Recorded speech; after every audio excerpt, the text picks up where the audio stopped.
Michael Ware is with us in LA, as well as Simon Jackman joining me here in the studio with Andrew Clennell. Simon, thank you. I'll come to Simon in a moment. Michael Ware, I want to get your thoughts first of all on where we're seeing the results coming in. Governor Kemp wins there in Georgia.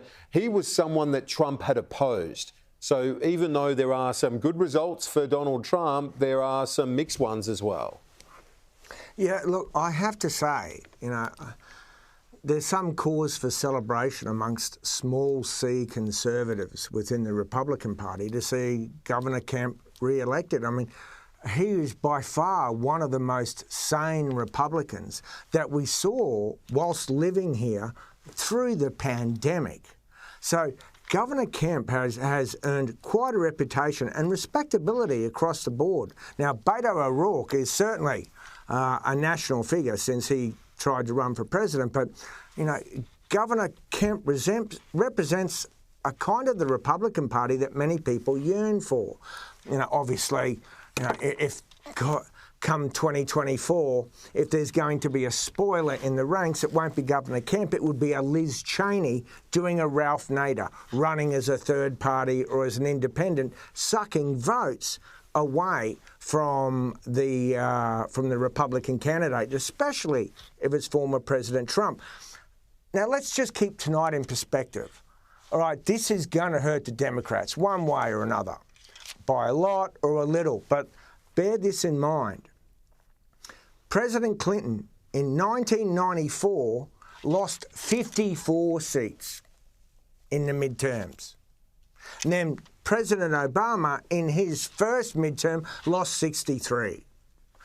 We are not looking at anything like that. I mean, the Republicans would have to steal at least 20 to 25 seats in the House to call this a respectable win. More than that is a wave or a bonus. But what is happening in America?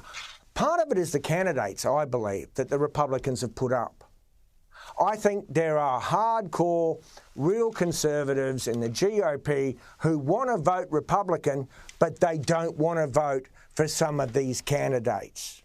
And I think there's been some underestimation of the sense of saving democracy. Now, I think that was a tactical mistake by the White House to roll the president out just a week ago to make this election about a call to arms to save democracy. But the point is still not lost.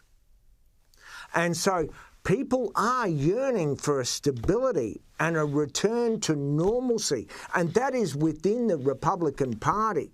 Now, the Democrats risk having leakage from some black American voters and from suburban voters, particularly white, educated suburban voters. They're the ones who killed President Trump in the last election. The question is, what extent is that leakage and where do those votes go? This is already proving to be a fascinating election night because it's not panning out like anybody expected.